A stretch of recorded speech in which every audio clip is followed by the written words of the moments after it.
Fair warning, the audio on this video is absolutely atrocious, so I'm going to start out with a voiceover. One of the most requested things that I'm asked to do on this channel is explain what I do for neck strength. How do you make your neck stronger? Because a lot of people have this idea that if you have a strong neck, you're going to be a good fighter, or something like that. But I'm going to skip ahead and tell you something that I said at the end of this video while pontificating. Your neck does not grow out of proportion with the rest of your body. If the rest of your body is strong, that is the foundation for a strong neck. A strong neck means strong posture, strong postural strength. So I do a lot of exercises like these bridges and handstand cartwheels and things like that maybe wouldn't work so well for you. Maybe you shouldn't even do. Maybe you've had some neck or spinal trauma and this would not be a good idea. I do them because I enjoy them. They give me the result that I want. I love the sport of mixed martial arts, and when you love something, man, you let it kill you. So this is not a recommendation of the way you should absolutely train. This is not the Bible. This is not gospel doctrine of exercise. This is the book of Ramsey Dewey. In the first part of this video, I'll take you through a bunch of wrestling bridges and variations, some much more difficult, some much more easy for beginners that you can do. And in the second half of this video, I'm going to go over some basic weightlifting. If you know how to squat and deadlift, it's all going to be old news. But yeah, like I'm always telling you, when people ask me, what do you do for strength? What do you do for strength for fighting? The squat and the deadlift are the big lifts, the most important overall body strength exercises that give me the most bang for my buck that I recommend to people, especially people who don't lift. I don't know why. Actually, I do know why. But martial artists hate strong people. They hate strong people. It's why we got into martial arts in the first place, because we were a bunch of skinny little wimps that got picked on and beaten up by strong people. And we thought, we're going to do something different than the strong people are doing to get stronger than them. And that's going to work for us. And that's a lie. So let's get into the truth. It's Ramsey Dewey over here in Shanghai, China. Let me show you some neck strengthening exercises that I do. Now, bear in mind, these exercises are not for everybody. If you have neck and spinal trauma, for example, you might want to hold off on some of these. Neck bridges, with your hands or without your hands, are something I do every day, sometimes multiple times a day. But again, I would not recommend this exercise for everyone. And then we're going to do that on the other side. Back and forth and back and forth. Now, if it's too much, you can also put your hands down there. Get a little extra support. And then we have a walk around bridge. We'll walk on one side, kick over, walk around the other side, kick over. Now this is a neck strengthening exercise. This is a neck strengthening exercise, but it's also a core exercise, a dynamic stretch,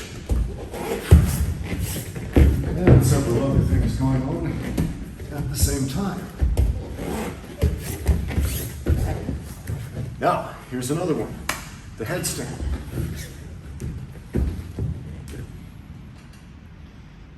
So, there are several ways to do a headstand, but in any of these cases, what I'm doing is strengthening my posture. The connection between my head, my neck, the spine, the tailbone, while at the same time strengthening my core muscles. Now you can also put your forearms on the floor. Generally, this is the way to teach it in yoga classes. I feel a lot less balanced doing it this way and simply tripoding up on my hands. Now, you can use progressions. First of all, get used to putting your head on the floor and look up with your eyeballs. Look up into the floor, like this, okay? Because if I look down, what happens? My neck bends down, my posture curves, it breaks, and then I fall down. So, the first progression, practice stacking your knees on top of your elbows, like this, one at a time, okay? And when this becomes easier, and you can balance for a little bit up here, now we can get ready for the next step, where we're gonna lift one knee up until we can get both up at the same time. Now, when you start out, you might not be able to hold a headstand very long, but over time, day by day, you'll be able to hold it longer and longer and longer. It's not just about neck strength, it's about, well, anytime we invert, blood is rushing to our head. And we're not really designed to hold that inverted posture for extended periods of time. In fact, if you were stuck upside down for like an hour or two, that could actually kill you. But going upside down a little bit at a time, not a bad idea. Another thing you can do, cartwheels on your head. Handstand cartwheels.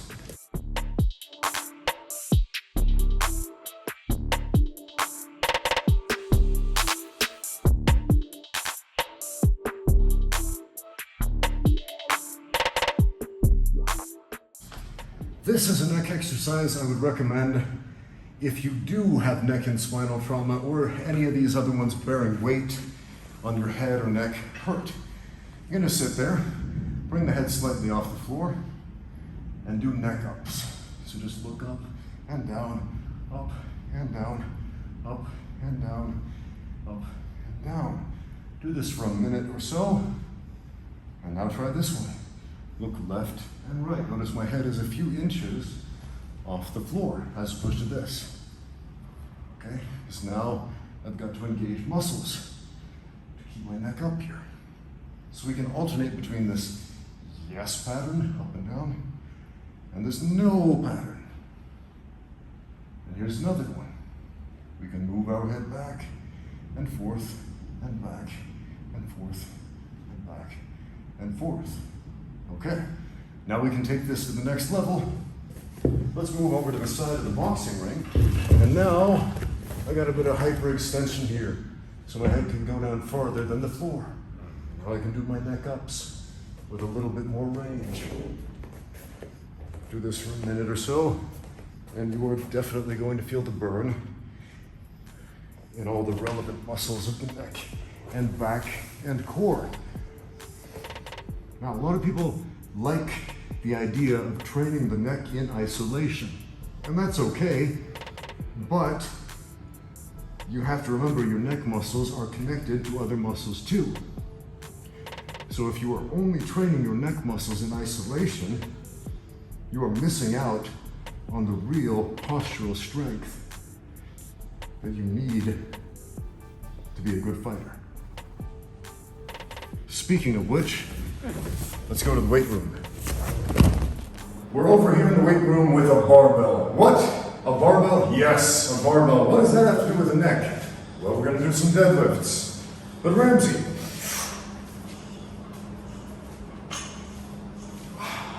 aren't deadlifts about your legs and your back? Well, yes, they are. But guess what's connected to your back? Your neck. And when we do deadlifts,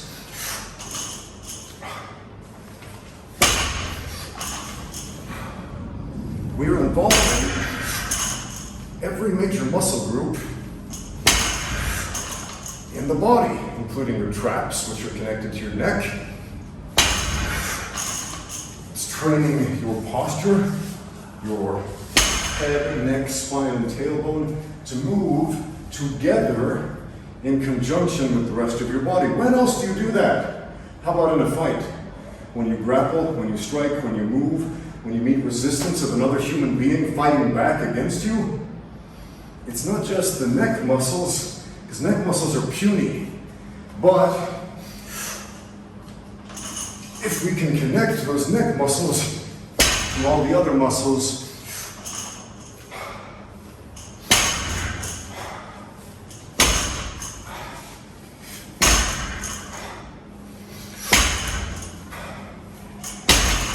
then we've got some functional strength on our hands. Squats. Wait, Ramsey, aren't squats for your legs? Well, they're actually for your whole body. And like I said before, if your neck muscles are the only strong part about your body, you're weak. So we've got to strengthen our neck in conjunction with everything else. Now you won't hold the bar with your neck. There are several different squat variations, particularly back squat variations. We have a high back squat where we're holding the bar about right here, and we'll go down, and then up, and now we've got a low bar squat variation where we will hold the bar a little lower, about right there. And we will squat here. And then we'll come back up. Now, this is predominantly a leg exercise, but every major muscle group in the body is involved, including the neck when you do this correctly. Let's warm up. Do a little bit of a squat workout. I don't have knee sleeves, I don't have my squatting shoes with me today, so we're gonna keep it relatively light. Let's warm up with the bar. I like low bar squats. They just work better for my body. I think the low bar squat is an excellent expressor of strength.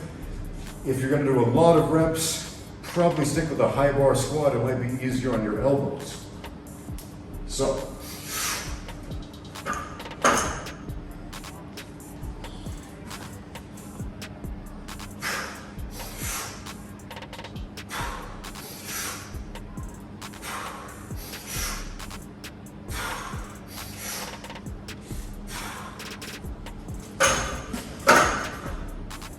a little bit of weight on it.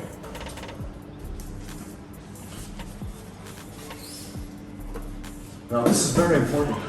When you're working with weights, you're not trying to impress people, you're not trying to show off, you're trying to get stronger. So if all you can lift is the bar, lift the bar, right? If all you can lift is a little bit of weight, lift a little bit of weight. And when you get a little bit stronger, lift a little bit more. And when I say a little bit more, I'm talking about a little bit more, like a tiny little weight, as opposed to, what is this? This is like 1 1/4 kilo. In fact, if you got micro plates, which go down to like 1/4 kilo, get yourself some of those. Those things are useful. Ignore all those people at the gym who say, how much can you bench press, bro? How much can you squat? How much can you deadlift?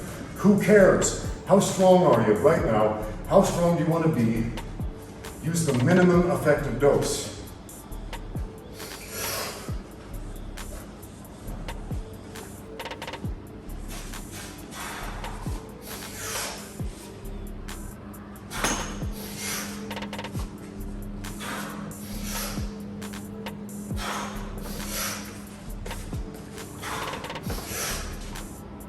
Ever see those big no-neck guys at the gym? What are those guys doing? Are they doing a bunch of crazy neck exercises? Well, some of them might be, but most of them are not. What are they doing though? They're lifting heavy, they're doing compound lifts, and they're eating a lot. They're probably eating more than you are if you're a skinny pencil neck guy. So, always use moderation when you're lifting. I cannot tell you how many times I've heard people complain about injuries that they have that were perfectly preventable simply because they were trying to impress people with how much weight was on the bar. Nobody cares how much weight is on the bar. Not even those dude bros at the gym who say, dude, how much can you bench press, bro? They don't care. You'll tell them a number, they'll process it for like 2 seconds, they'll move on with their lives, nobody cares, except for you. So use the weight that is going to help you get stronger and nothing more.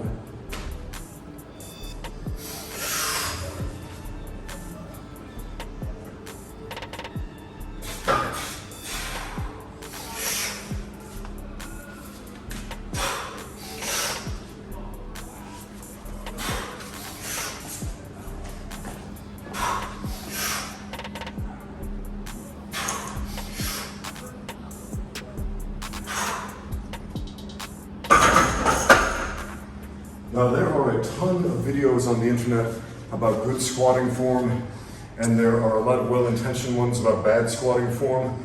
And I know a lot of people watching martial arts channels are probably not following some great channels like, say, Juggernaut Training Systems, where they point out the ins and the outs and the nitty-gritty details about awesome squatting technique, right?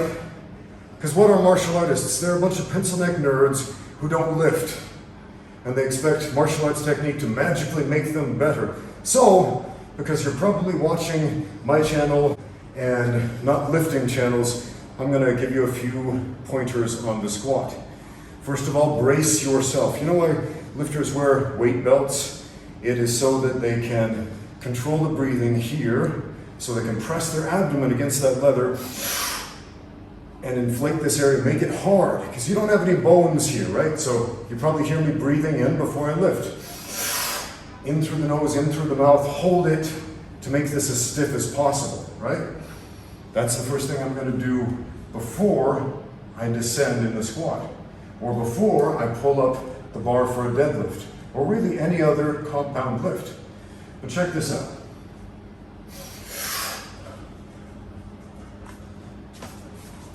Once I come off of the rack, I'm going to do a 3-step walkout. 1, 2, 3. 3 tiny little steps, no more. Why? Because I want to be over these protector bars down here. I'll show you what I mean. If I go down and I can't finish the lift, look at this. These things are important. These safety bars, they can save your life. Don't squat without them, especially if you're starting out, right?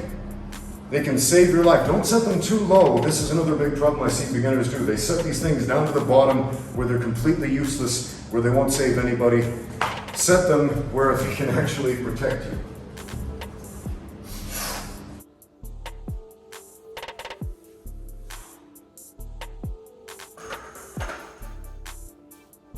Holding it like that, that's a Zercher squat. So it's a different type of squat. Zercher squat, front squat. There are many ways to squat, but as far as the ones that really connect your neck to the process, high bar, low bar, back squats, those ones can help a lot. So that 3-step walkout, right? That's very important. I see a lot of people walk out to here, right? And then, they struggle. You can bail on the bar. I could drop it on this platform. That's why we have a lifting platform. You see that? It's got wood in the middle. It's got some rubber on the side, so we can drop weights on it. Okay? But, yeah. That's something I would recommend. Practice with a lightweight. Practice bailing on these lifts as well. And probably watch some better lifting videos than this one. If this is your first lifting video you've ever seen, man, I've pontificated about this a lot. But anyway, I'm going to keep these sets light today for demonstration purposes.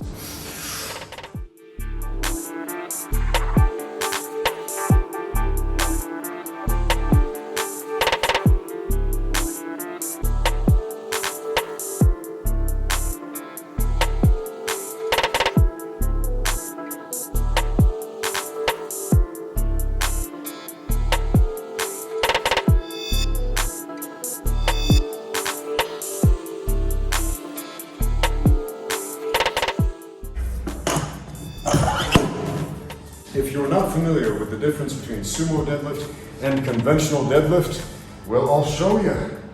Conventional deadlift, my feet are about hip width apart, hands are on the outside.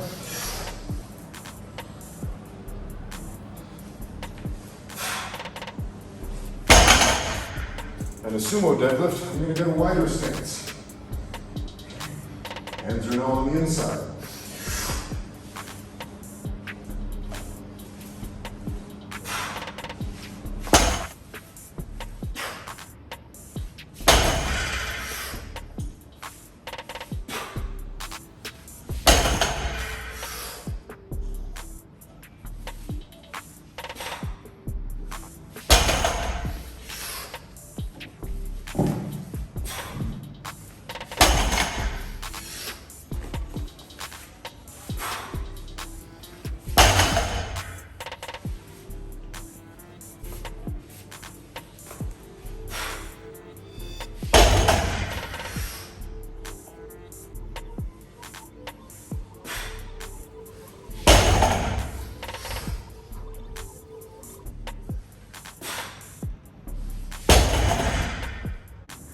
As I was saying before, we're not lifting to impress people. If you can lift more than you weigh, and you can lift more than you weigh multiple times, and it's not that hard, guess what? You're in a pretty good position of postural strength, which includes neck strength, for fighting. If you're having a difficult time lifting and moving your body weight, or even a little more than your body weight, on the deadlift or the squat, address that issue. Address that issue first before you start thinking about, let me make these neck muscles jacked and diced and sliced, or whatever language people are using these days to describe large muscular necks, right? Because there is a direct correlation between how strong your total body is and how strong your neck should and will be. That being said, check out this goofy thing in my head. This is for accessory work. What is accessory work? Well, you've got your main work, the compound lifts, the big stuff, the squats, the deadlifts, the bench press, the overhead press, the pull-ups, the sort of movement that uses big muscle groups and lots of them. And then accessory work, that's extra, okay? So after you spent yourself quite a bit doing this main stuff, then you can do some goofy accessories like this neck harness. So we're gonna attach this to a weight. Got a kettlebell down here. Don't go crazy heavy. This one's like 20 kilograms. For some people, that is crazy heavy.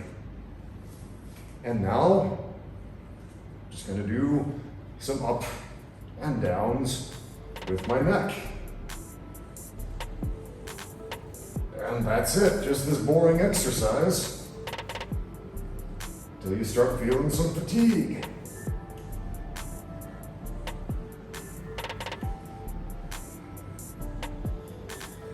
Like I said, it's a super boring exercise.